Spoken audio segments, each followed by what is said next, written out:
In a temporary loop of time, Suchwita became Archwita, hosted by the guy Suga has lived with for 13 years, RM. It was one of the few times Suga discussed why he created August D. He had the need to express his raw side. He further discussed that the heavy sound and theme of August D and D2 were actually motivated by his frame of mind then, a young man in turmoil. However, as he settled and found his place, found his voice, and found his balance, he didn't feel the need to separate August D and Suga anymore. He has reached that level of peace and contentment to fully present who he is. And that inspired me to think and ask two things to all of you. First, did we all create an alter ego in order to say or do things we know we shouldn't do or say in a certain environment? Weren't we a little or a lot different when we are around friends than what we are when we are around family? Are there things that we do at work or outside of work we actually don't want anyone else to know? Are you a secret musician or a world-class undiscovered chef? Are we funny at work and serious at home? Are you dominant among your friends but submissive to your partner? Are you an ideal 8 to 5 accountant by day and a pole dancing instructor by night? Do you have an alter ego? And second, have you gotten to a point when you don't need that alter ego anymore? Or will you ever? I'm really interested to know. So please share, of course, only if you're willing. Leave them in the comment section or get in touch with me directly.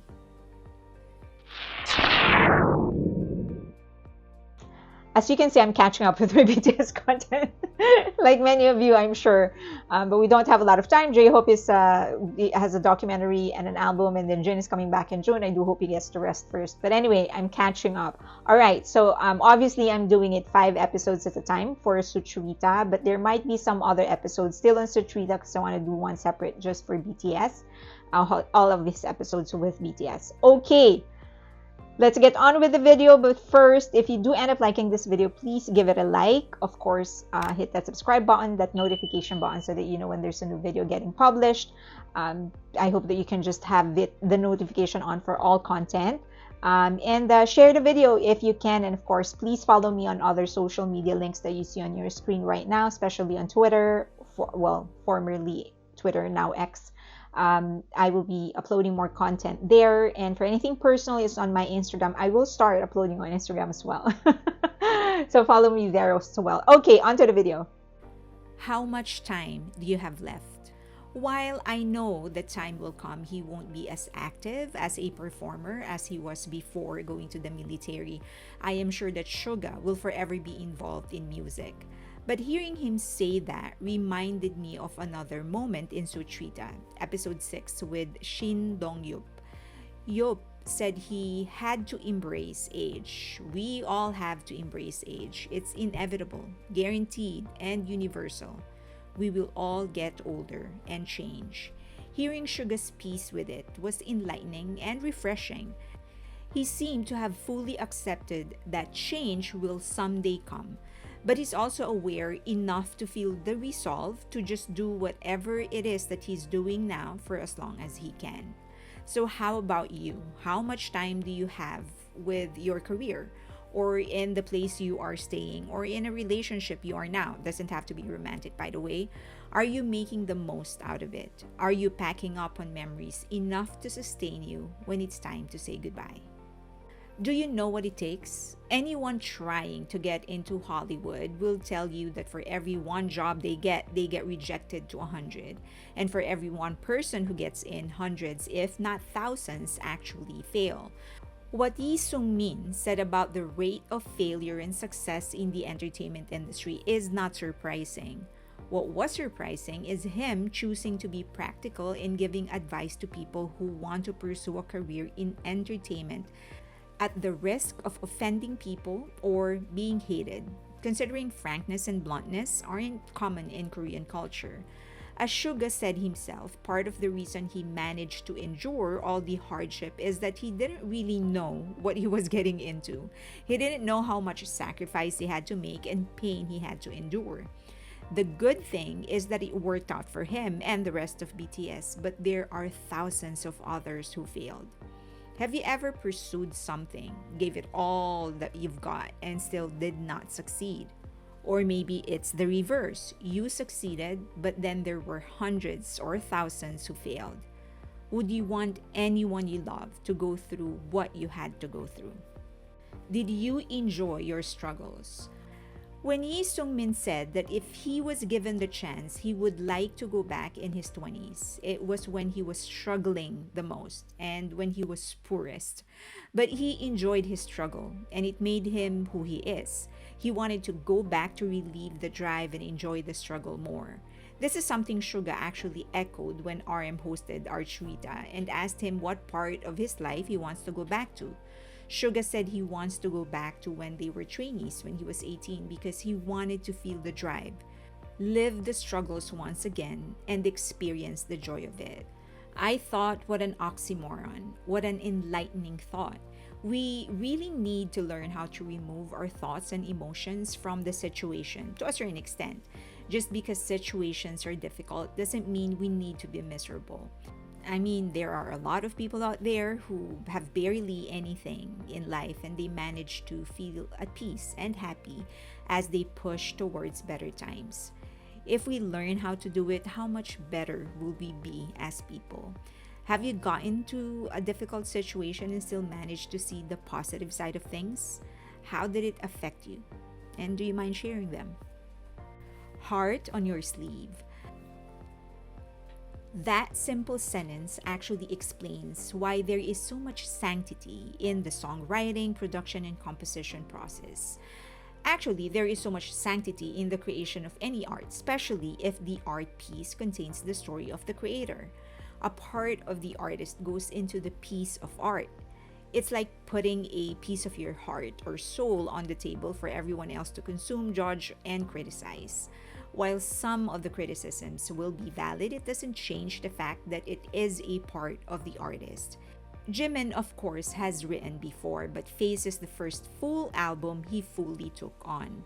And it is his story, which makes it inevitable for him to feel very, very vulnerable. Actually, this is what makes BTS's works extra special. It has always been their story. They wrote about their experiences and thoughts. It's just that it resonated with other people around the world. I do expect them to evolve eventually to take stories from the world and write about it. They have done this a few times already, but their foundation has always been that: their heart, their thoughts, and their soul. And by the way, what a brave thing to do, don't you think? To open up yourself to the world. And so I hope that when we consume or appreciate or look at a piece of art, we recognize that whoever created it, a part of that person is in that art. Finally, learning how to prepare. What humility for a global superstar to admit they have much to learn and to say they didn't really learn how to train themselves until 10 years into their career. I am sure that as fans, we know Jimin is almost always perfect when he is on stage, but we should also know by now that Jimin is a perfectionist. He will always find things to improve, and I wish every artist will actually have his attitude. Growth should be a constant state of mind. But we also have to recognize the maturity in his thought process. And this is an attitude we can all adopt. When we were young and ambitious, we wanted to achieve things as fast as we could. Not recognizing greatness usually takes time. I know I was so impatient that drove me to do things I shouldn't have done when I was younger. Oddly enough, it's only now that I'm recognizing I had and still have much to learn. May we all have the humility, maturity, and drive of Park Jimin. Do you have a Suga to your Jimin? This is by far one of the sweetest moments I've experienced. I've seen, not experienced, but I've seen between Suga and Jimin.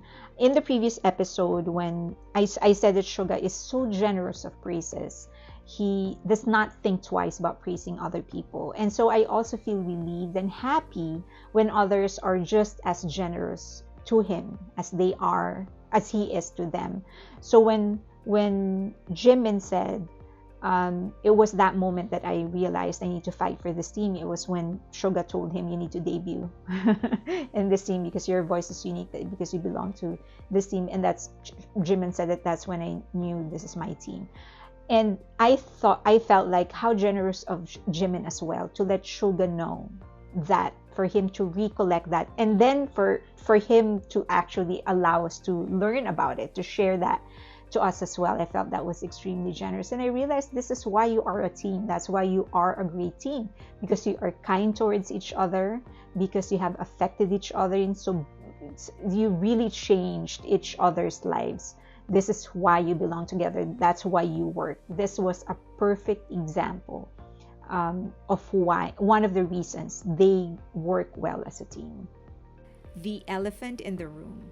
Every group under Hybe is being accused of having a privilege. Tomorrow X Together, or TXT, always gets the shorter end of the stick. Because aside from Yoon, TXT is the only other artist who struggled with BTS in the basement rehearsal studios, supported by only a handful of employees living in a small beat-up apartment. Suga was gracious enough to address that elephant in the room. Actually, it's an elephant in the whole damn K-pop industry. TXT suffered twofold. They had to suffer the struggles of a small agency, and they had to suffer from the comparison with BTS. But TXT is carrying their own weight, and no one else knows that better than Suga. Him giving TXT a platform and a voice to communicate that should be respected. According to TXT themselves, Suga has always looked out for them, and this is him being a proud big brother. Hard work is talent too. Hard work is talent too, and I can end with that, and that should be enough. We really need to start recognizing people for their work ethic. Often it's only the pretty face or the great singer or the great dancer that gets the recognition. But we need to acknowledge that there are more in a team that could be doing things that make the team whole. Don't give them what you never had. Teach them what you never knew. I heard that from someone about being a parent. We have the tendency to give our children what we wanted to have when we were young. What we really should be doing is teaching them what we should have known, but never knew. Suga, though not yet a parent as far as we know, already had that in him. He was taking care of TXT by teaching them what they wished they knew. Suga speaks the language of beats and melodies. There aren't many singers, let alone idols, who are also songwriters, composers, and producers. Well, we know that every BTS member writes, composes, and produces. But it was an absolute pleasure to see Suga meeting someone who does the same thing that is outside of his own team. When Suga commented that the song Woozy made him listen to was very un-17 in the opening, and Woozy divided the beats in the second song, Woozy was actually very surprised that someone understood what he was doing. It confirms to many what ARMYs have always known. Suga speaks the language of beats and melodies. He understands his craft, not just instinctively, but in a cerebral level. That's what makes his music grand, but also soulful. I think what really works for Suga is that he is doing all of this not because he wanted to create a show that would earn him money or whatever. Admittedly, he said that initially he created this because he wanted to help his bandmates do his part in promoting their solo works. He wanted to provide them a platform where they will be able to talk about the meat of what they're doing, their music, the narratives that they're telling. But also, I think in the process of getting other guests, it's his natural curiosity. He wasn't creating a show where he would earn money or create a career or whatever. He's doing this just because he really are curious about these people that he's inviting, he's asking advice, and I think that's really coming across. So when he starts a conversation, he asks a lot of questions that I myself want to know the answer to. And these are not intrusive questions. One of you actually commented like, oh, this is great because he doesn't ask stupid question. And I felt like that's actually it. He doesn't ask stupid question and he doesn't ask intrusive questions. It's all about their career, but it's the most important areas of their career and their journey towards their success. He's really asking questions that would help other people. And I think that's what makes him a great interviewer. All right, I hope you liked this video. If you did, please give it a thumbs up. Of course, share the video if you can, because that's really helping my channel. And hit that notification button and hit that subscribe button so that you don't miss a single video that we publish. And if you have any comments, questions, suggestions, requests, please leave them in the comment section below. You can say whatever it is that you want to say. Just make sure you do it so you say it respectfully. And follow me on all the social media accounts on your screen right now. Follow me on X, formerly Twitter, and on Instagram. So for Twitter, that's for Asian entertainment, and then for Instagram, it's mostly personal stuff. But I will be uploading more content there as well. So some of you are actually asking where they can read my works and stuff like that. It will be on Instagram, and then there's some stuff that I'm doing on the side that I will announce later. All right, thank you so much for your support, and see you next time.